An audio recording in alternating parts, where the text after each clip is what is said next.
ഒന്നാമത്തെ ചോദ്യം, കേന്ദ്ര വിദ്യാഭ്യാസ മന്ത്രി ആരാണ്? ഉത്തരം ഓപ്ഷൻ എ ധർമ്മേന്ദ്ര പ്രധാൻ. ധർമ്മേന്ദ്ര പ്രധാനാണ് കേന്ദ്ര വിദ്യാഭ്യാസ മന്ത്രി. ഏത് ഭാഷയിലെ പ്രസിദ്ധീകരണമായിരുന്നു സംവാദ് കൗമുദി? ഉത്തരം ഓപ്ഷൻ ഡി ബംഗാളി. ബംഗാളി ഭാഷയിലെ പ്രസിദ്ധീകരണമായിരുന്നു സംവാദ് കൗമുദി. രൂപയുടെ ചിഹ്നം രൂപകൽപ്പന ചെയ്തതാര്? ഡി ഉദയകുമാറാണ്. ഓപ്ഷൻ സി ഡി ഉദയകുമാറാണ് രൂപയുടെ ചിഹ്നം രൂപകൽപ്പന ചെയ്തത്. ജെറ്റ് വിമാനങ്ങൾക്ക് സഞ്ചരിക്കാൻ ഉത്തമമായ അന്തരീക്ഷ പാളി ഏതാണ്? സ്ട്രാറ്റോസ്ഫിയർ ആണ്. സ്ട്രാറ്റോസ്ഫിയർ ആണ് ജെറ്റ് വിമാനങ്ങൾക്ക് സഞ്ചരിക്കാൻ ഉത്തമമായ അന്തരീക്ഷ പാളി. അഞ്ചാമത്തെ ചോദ്യം, കഴ്സൺ പ്രഭുവിനെ ബ്രിട്ടീഷ് ഇന്ത്യയിലെ ഔറംഗസീബ് എന്ന് വിശേഷിപ്പിച്ചതാരാണ്? ഉത്തരം ഓപ്ഷൻ സി ഗോപാലകൃഷ്ണ ഗോഖലെയാണ്. അപ്പോൾ ഗോപാലകൃഷ്ണ ഗോഖലെയാണ് കഴ്സൺ പ്രഭുവിനെ ബ്രിട്ടീഷ് ഇന്ത്യയുടെ ഔറംഗസീബ് എന്ന് വിശേഷിപ്പിച്ചത്. ആറാമത്തെ ചോദ്യം, 19ാമത് ഏഷ്യൻ ഗെയിംസിൻ്റെ സമാപന ചടങ്ങിൽ ഇന്ത്യൻ പതാക വഹിച്ചതാരാണ്? ഉത്തരം ഓപ്ഷൻ എ പി ആർ ശ്രീജേഷ് ആണ്. പി ആർ ശ്രീജേഷ് ആണ് 19ാമത് ഏഷ്യൻ ഗെയിംസിൻ്റെ സമാപന ചടങ്ങിൽ ഇന്ത്യൻ പതാക വഹിച്ചത്. അടുത്ത ചോദ്യം, പത്മവിഭൂഷൺ നേടിയ ആദ്യ കേരളീയൻ ആരാണ്? ഉത്തരം ഓപ്ഷൻ സി വി കെ കൃഷ്ണമേനോനാണ്. എട്ടാമത്തെ ചോദ്യം, വർണ്ണാന്ധത കണ്ടുപിടിച്ചതാരാണ്? ജോൺ ഡാൾട്ടൺ ആണ്. ഓപ്ഷൻ എ ജോൺ ഡാൾട്ടൺ ആണ് വർണ്ണാന്ധത കണ്ടുപിടിച്ചത്. ഒൻപതാമത്തെ ചോദ്യം, ഏത് വിദേശ രാജ്യത്തെ പ്രസിഡന്റ് തെരഞ്ഞെടുപ്പുമായി ബന്ധപ്പെട്ട പോളിംഗ് സ്റ്റേഷനാണ് 2023 സെപ്റ്റംബർ 9 തിരുവനന്തപുരത്ത് പ്രവർത്തിച്ചത്? ഉത്തരം ഓപ്ഷൻ ബി മാലിദ്വീപ്. മാലിദ്വീപിലെ പ്രസിഡന്റ് തിരഞ്ഞെടുപ്പുമായി ബന്ധപ്പെട്ട പോളിംഗ് സ്റ്റേഷനാണ് 2023 സെപ്റ്റംബർ 9 തിരുവനന്തപുരത്ത് പ്രവർത്തിച്ചത്. അടുത്തത് 10ാമത്തെ ചോദ്യം, ഏറ്റവും കുറച്ചു കാലം ചീഫ് ഇലക്ഷൻ കമ്മീഷണർ ആയിരുന്നത് ആരാണ്? വി എസ് രമാദേവിയാണ്. Option A V S Ramadevi. ഏറ്റവും കുറച്ചു കാലം ചീഫ് ഇലക്ഷൻ കമ്മീഷണർ ആയിരുന്നത് വി എസ് രമാദേവിയാണ്. 11ാമത്തെ ചോദ്യം, പശ്ചിമഘട്ടം കടന്നു പോകാത്ത കേരളത്തിലെ ഏക ജില്ല ഏതാണ്? ഉത്തരം ഓപ്ഷൻ ഡി ആലപ്പുഴയാണ്. 13ാമത്തെ ചോദ്യം, ഇന്ത്യ, നേപ്പാൾ, ചൈന എന്നീ രാജ്യങ്ങളുടെ സംഗമസ്ഥാനത്തുള്ള ചുരം ഏതാണ്?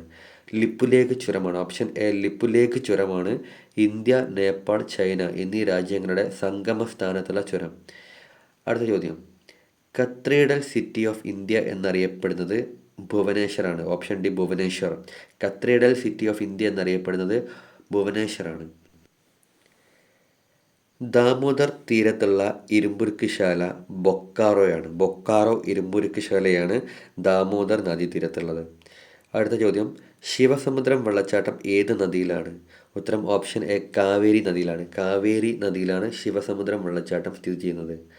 അടുത്ത ചോദ്യം, 6 പ്രാവശ്യം, അതായത് 1930, 1937, 1939, 1940, 1951, 1955 ഇത്രയും പ്രാവശ്യം 6 പ്രാവശ്യം ഭൗതികശാസ്ത്ര നോബലിന് നാമനിർദ്ദേശം ചെയ്യപ്പെട്ടെങ്കിലും പുരസ്കാരം ലഭിക്കാതെ പോയ ഇന്ത്യക്കാരൻ ആരാണ്?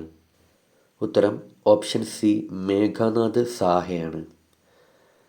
17ാമത്തെ ചോദ്യം, ഇന്ത്യയിൽ ബസാൾട്ട് ശിലകൾ ഏറ്റവും കൂടുതൽ കാണപ്പെടുന്ന പ്രദേശം എവിടെയാണ്? ഉത്തരം ഓപ്ഷൻ എ ഡെക്കാൻ ട്രാപ്പാണ്. ഡെക്കാൻ ട്രാപ്പിലാണ് ഇന്ത്യയിൽ ബസാൾട്ട് ശിലകൾ ഏറ്റവും കൂടുതൽ കാണപ്പെടുന്ന പ്രദേശം. 18ാമത്തെ ചോദ്യം, മാൾവ, ഛോട്ടാ നാഗ്പൂർ പീഠഭൂമികളിൽ സുലഭമായ മണ്ണിനം ഏതാണ്? ഉത്തരം ഓപ്ഷൻ എ ചുവന്ന മണ്ണാണ്. ചുവന്ന മണ്ണാണ് മാൾവ, ഛോട്ടാ നാഗ്പൂർ പീഠഭൂമികളിൽ സുലഭമായി കാണപ്പെടുന്നത്. 19ാമത്തെ ചോദ്യം, ഗോവിന്ദ് സാഗർ റിസർവോയർ ഏത് നദിയിലാണ് രൂപം കൊണ്ടിരിക്കുന്നത്? ഉത്തരം ഓപ്ഷൻ ബി സത്ലജ് ആണ്. സത്ലജ് നദിയിലാണ് ഗോവിന്ദ് സാഗർ റിസർവോയർ സ്ഥിതി ചെയ്യുന്നത്, രൂപം കൊണ്ടിരിക്കുന്നത്. 20ാമത്തെ ചോദ്യം, ദക്ഷിണേന്ത്യയിലെ ആദ്യ മെട്രോ റെയിൽവേ സ്ഥാപിക്കപ്പെട്ട നഗരം ഏതാണ്? ഉത്തരം ഓപ്ഷൻ ബി ബാംഗ്ലൂരു ആണ്. ബാംഗ്ലൂരിലാണ് ദക്ഷിണേന്ത്യയിലെ ആദ്യത്തെ മെട്രോ റെയിൽവേ സ്ഥാപിക്കപ്പെട്ട നഗരം. അടുത്ത ചോദ്യം, ജനഗണമനയെ ഭക്തിമന്ത്രം എന്ന് വിശേഷിപ്പിച്ചതാര്? മഹാത്മാഗാന്ധിജിയാണ്. മഹാത്മാഗാന്ധിയാണ് ജനഗണമനയെ ഭക്തിമന്ത്രം എന്ന് വിശേഷിപ്പിച്ചത്. അടുത്ത ചോദ്യം, ആമുഖത്തിലല്ലാതെ ഇന്ത്യൻ ഭരണഘടനയിൽ സെക്യുലർ എന്ന വാക്ക് ഏത് അനുച്ഛേദത്തിലാണുള്ളത്? ഉത്തരം ഓപ്ഷൻ എ അനുച്ഛേദം 25-ലാണ്. അനുച്ഛേദം 25-ലാണ് ആമുഖത്തിലല്ലാതെ ഇന്ത്യൻ ഭരണഘടനയിൽ സെക്യുലർ എന്ന വാക്ക് ഉപയോഗിച്ചിട്ടുള്ളത്. അടുത്ത ചോദ്യം, ലോക്പാൽ എല്ലാ വർഷവും ആർക്കാണ് റിപ്പോർട്ട് സമർപ്പിക്കുന്നത്? ലോക്പാൽ എല്ലാ വർഷവും ആർക്കാണ് റിപ്പോർട്ട് സമർപ്പിക്കുന്നത്? ഉത്തരം ഓപ്ഷൻ ബി രാഷ്ട്രപതിക്കാണ്. രാഷ്ട്രപതിക്കാണ് ലോക്പാൽ എല്ലാ വർഷവും റിപ്പോർട്ട് സമർപ്പിക്കുന്നത്.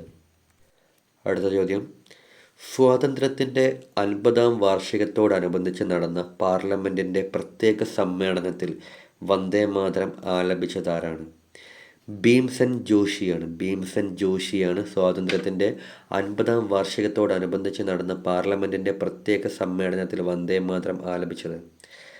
25-ാമത്തെ ചോദ്യം, വിവരാവകാശ നിയമപ്രകാരം A4 പേപ്പറിൽ വിവരം ലഭിക്കുന്നതിന് ഒരു പേജിന് എത്ര രൂപയാണ് അടയ്ക്കേണ്ടത്? ഉത്തരം ഓപ്ഷൻ എ 3 രൂപയാണ് വിവരാവകാശ നിയമപ്രകാരം A4 പേപ്പറിൽ വിവരം ലഭിക്കുന്നതിന് ഒരു പേജിന് അടയ്ക്കേണ്ട തുക. 26-ാമത്തെ ചോദ്യം, ഭരണഘടനാ നിർമ്മാണ സഭയിൽ ഇന്ത്യ വിഭജനത്തിന് മുൻപ് നാട്ടുരാജ്യങ്ങളിൽ നിന്ന് എത്ര പേരാണ് ഉണ്ടായിരുന്നത്? ഉത്തരം ഓപ്ഷൻ എ 93 പേരാണ്. ഭരണഘടനാ നിർമ്മാണ സഭയിലെ ഇന്ത്യ വിഭജനത്തിന് മുൻപ് നാട്ടുരാജ്യങ്ങളിൽ നിന്ന് എത്ര പേരാണ് ഉണ്ടായിരുന്നത്? 93 പേര്.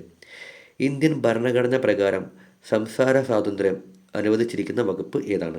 അനുച്ഛേദം 19. അനുച്ഛേദം 19-ലാണ് ഇന്ത്യൻ ഭരണഘടന പ്രകാരം സംസാര സ്വാതന്ത്ര്യം അനുവദിച്ചിരിക്കുന്ന വകുപ്പ്. 28-ാമത്തെ ചോദ്യം, മൗലിക കടമകളെ ഭരണഘടനയുടെ ഭാഗമാക്കിയത് എത്രാമത്തെ ഭേദഗതിയിലൂടെയാണ്? 42-ആണ്. ഉത്തരം ഓപ്ഷൻ ബി 42-ാമത്തെ ഭേദഗതിയിലൂടെയാണ് മൗലിക കടമകളെ ഭരണഘടനയുടെ ഭാഗമാക്കിയത്. അടുത്തത്, ഇന്ത്യയിൽ സുപ്രീം കോടതിയുടെ ആസ്ഥാനം എവിടെയാണ്? ന്യൂഡൽഹിയാണ്. ഓപ്ഷൻ സി ന്യൂഡൽഹിയാണ് ഇന്ത്യയിൽ സുപ്രീം കോടതിയുടെ ആസ്ഥാനം. 30-ാമത്തെ ചോദ്യം, രാഷ്ട്രപതിയുടെയും ഉപരാഷ്ട്രപതിയുടെയും അസാന്നിധ്യത്തിൽ ചുമതല നിർവഹിക്കുന്നത് ആരാണ്? ഉത്തരം ഓപ്ഷൻ സി സുപ്രീം കോടതി ചീഫ് ജസ്റ്റിസാണ്. സുപ്രീം കോടതി ചീഫ് ജസ്റ്റിസാണ് രാഷ്ട്രപതിയുടെയും ഉപരാഷ്ട്രപതിയുടെയും അസാന്നിധ്യത്തിൽ ചുമതല നിർവഹിക്കുന്നത്. 31-ാമത്തെ ചോദ്യം, മലയാളി മെമ്മോറിയലിന് എതിർ മെമ്മോറിയൽ സമർപ്പിക്കുന്നതിന് നേതൃത്വം നൽകിയതാരാണ്? ഓപ്ഷൻ എ രാമയ്യരാണ്. രാമയ്യറാണ് മലയാളി മെമ്മോറിയലിന് എതിർ മെമ്മോറിയൽ സമർപ്പിക്കുന്നതിന് നേതൃത്വം നൽകിയത്. അടുത്ത ചോദ്യം, മംഗലസൂത്രത്തിൽ കെട്ടിയിടാൻ അങ്കനമാർ അടിമകളല്ല എന്ന മുദ്രാവാക്യം ഉയർത്തിയതാര്? ഉത്തരം ഓപ്ഷൻ സി പാർവതി നെന്മേനിമംഗലമാണ്. പാർവതി നെന്മേനിമംഗലം. മംഗലസൂത്രത്തിൽ കെട്ടിയിടാൻ അങ്കനമാർ അടിമകളല്ല എന്ന മുദ്രാവാക്യം ഉയർത്തിയത് പാർവതി നെന്മേനിമംഗലം. അടുത്ത ചോദ്യം, 1946 ഒക്ടോബറിൽ ചെറുതുരുത്തിയിൽ ഐക്യകേരള പ്രസ്ഥാനവുമായി ബന്ധപ്പെട്ട് നടന്ന KPCC ഉപസമിതി യോഗത്തിൽ അധ്യക്ഷത വഹിച്ചതാര്? KP കേശവമേനോനാണ്. 1946 ഒക്ടോബറിൽ ചെറുതുരുത്തിയിൽ ഐക്യകേരള പ്രസ്ഥാനവുമായി ബന്ധപ്പെട്ട് നടന്ന KPCC ഉപസമിതി യോഗത്തിൽ അധ്യക്ഷത വഹിച്ചത് KP കേശവമേനോനാണ്. ഈശ്വരൻ തെറ്റ് ചെയ്താലും ഞാനത് റിപ്പോർട്ട് ചെയ്യും എന്ന് പറഞ്ഞ വിഖ്യാത പത്രപ്രവർത്തകനാരാണ്? സ്വദേശാഭിമാനി രാമകൃഷ്ണപിള്ളയാണ്. ഓപ്ഷൻ എ ആണ്. സ്വദേശാഭിമാനി രാമകൃഷ്ണപിള്ളയാണ് ഈശ്വരൻ തെറ്റ് ചെയ്താലും ഞാനത് റിപ്പോർട്ട് ചെയ്യും എന്ന് പറഞ്ഞ വിഖ്യാത പത്രപ്രവർത്തകൻ. 35-ാമത്തെ ചോദ്യം, ക്ഷേത്രപ്രവേശന പ്രക്ഷോഭകാലത്ത് സ്വന്തം അധീനതയിലുള്ള പാവക്കുളം ഭഗവതി ക്ഷേത്രം അധികൃതർക്കായിട്ട് തുറന്നുകൊടുത്ത സാമൂഹിക പരിഷ്കർത്താവാരാണ്? ഉത്തരം ഓപ്ഷൻ എ കുറൂർ നമ്പൂതിരിപ്പാടാണ്. ക്ഷേത്രപ്രവേശന പ്രക്ഷോഭകാലത്ത് സ്വന്തം അധീനതയിലുള്ള പാവക്കുളം ഭഗവതി ക്ഷേത്രം അധികൃതർക്കായിട്ട് തുറന്നുകൊടുത്ത സാമൂഹിക പരിഷ്കർത്താവാണ് കുറൂർ നമ്പൂതിരിപ്പാട്. 36-ാമത്തെ ചോദ്യം, കേരളത്തിലെ ഏറ്റവും കൂടുതൽ സർക്കാർ സ്കൂളുകളുള്ള ജില്ല മലപ്പുറം. കേരളത്തിലെ ഗതാഗത മന്ത്രി KB ഗണേഷ് കുമാറാണ് ഇപ്പം. 38-ാമത്തെ ചോദ്യം, കേരളത്തിലെ ആദ്യത്തെ സ്പോർട്സ് മെഡിസിൻ ഇൻസ്റ്റിറ്റ്യൂട്ട് എവിടെയാണ് സ്ഥാപിച്ചത്? ഉത്തരം ഓപ്ഷൻ ഡി കോഴിക്കോടാണ് കേരളത്തിലെ ആദ്യത്തെ സ്പോർട്സ് മെഡിസിൻ ഇൻസ്റ്റിറ്റ്യൂട്ട് സ്ഥാപിച്ചത്. അടുത്ത ചോദ്യം, മറയൂർ ചന്ദനക്കാടുകളിലൂടെ ഒഴുകുന്ന നദിയാണ് ചിന്നാർ. കർണാടകയിലെ കുടക് വനമേഖലയിൽ നിന്ന് ഉത്ഭവിക്കുന്ന വടക്കൻ കേരളത്തിലെ നദിയാണ് ചന്ദ്രഗിരി.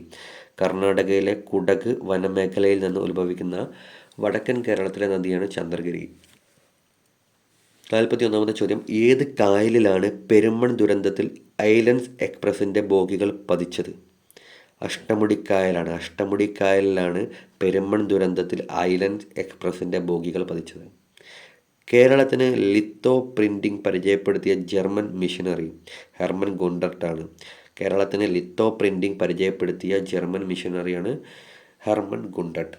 43ാമത് ചോദ്യം, സംസ്ഥാന ദുരന്ത നിവാരണ അതോറിറ്റിയുടെ ചീഫ് എക്സിക്യൂട്ടീവ് ഓഫീസർ ആരാണ്? ചീഫ് സെക്രട്ടറിയാണ്. ഉത്തരം ഓപ്ഷൻ സി, ചീഫ് സെക്രട്ടറി. അടുത്ത ചോദ്യം, ഇരവിക്കുട്ടിപ്പിള്ളപ്പോര് എന്ന തെക്കൻ പാട്ടിൽ പ്രതിപാദിച്ചിരിക്കുന്ന യുദ്ധം ഏതാണ്? കണിയാങ്കുളം യുദ്ധമാണ്. കണിയാങ്കുളം യുദ്ധം. അടുത്ത ചോദ്യം, തേയില, ഏലം, കുരുമുളക് എന്നിവയുടെ കൃഷിക്ക് ഏറ്റവും അനുയോജ്യമായ ഭൂവിഭാഗം ഏത്? ഉത്തരം ഓപ്ഷൻ ബി, മലനാടാണ്. മലനാട്. തിരുക്കൊച്ചി രൂപവൽക്കരണ സമയത്ത് ഉപരാജ്യ പ്രമുഖ് പദവി വാഗ്ദാനം ചെയ്യപ്പെട്ടെങ്കിലും അത് നിരാകരിച്ചതാരാണ്? കൊച്ചി രാജാവാണ്. ഉത്തരം ഓപ്ഷൻ ഡി, കൊച്ചി രാജാവ്. തിരുക്കൊച്ചി രൂപവൽക്കരണ സമയത്ത് ഉപരാജ്യ പ്രമുഖ് പദവി വാഗ്ദാനം ചെയ്യപ്പെട്ടെങ്കിലും അത് നിരാകരിച്ചത് കൊച്ചി രാജാവാണ്. അടുത്ത ചോദ്യം, പത്വ എന്നറിയപ്പെടുന്ന നാടോടി കലാകാരന്മാർക്കൊപ്പം ജീവിച്ച പ്രശസ്ത ചിത്രകാരനാരാണ്?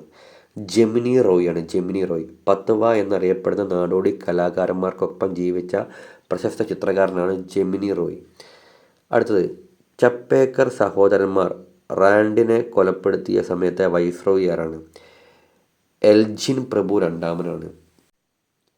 ചപ്പേക്കർ സഹോദരന്മാർ റാൻഡിനെ കൊലപ്പെടുത്തിയ സമയത്തെ വൈസ്രോയിയാണ് എൽജിൻ പ്രഭു രണ്ടാമൻ. 49ാമത്തെ ചോദ്യം, 1857-58 വിപ്ലവ സമയത്ത് ശത്രുക്കളിൽ നിന്ന് രക്ഷപ്പെടാനായി ഝാൻസി റാണി കോട്ടയിൽ നിന്ന് ചാടിയത് ഏത് കുതിരയുടെ പുറത്തിരുന്നാണ്? ഉത്തരം ഓപ്ഷൻ സി, ബാദൽ. ബാദൽ എന്ന് പറയുന്ന കുതിരേൻ്റെ പുറത്തുനിന്നാണ് ചാടിയത്. ചേരിചേരായ്മ ലോക കാര്യങ്ങളിൽ നിന്നുള്ള മാറി നിൽക്കലല്ല, ലോകം അഭിമുഖീകരിക്കുന്ന പല പ്രശ്നങ്ങളിലും സജീവമായി ഇടപെടാനാണ് എന്ന് അഭിപ്രായപ്പെട്ടതാര്? ഉത്തരം ഓപ്ഷൻ സി, ജവഹർലാൽ നെഹ്റു ആണ്. ജവഹർലാൽ നെഹ്റു ആണ് ഇങ്ങനെ അഭിപ്രായപ്പെട്ടത്.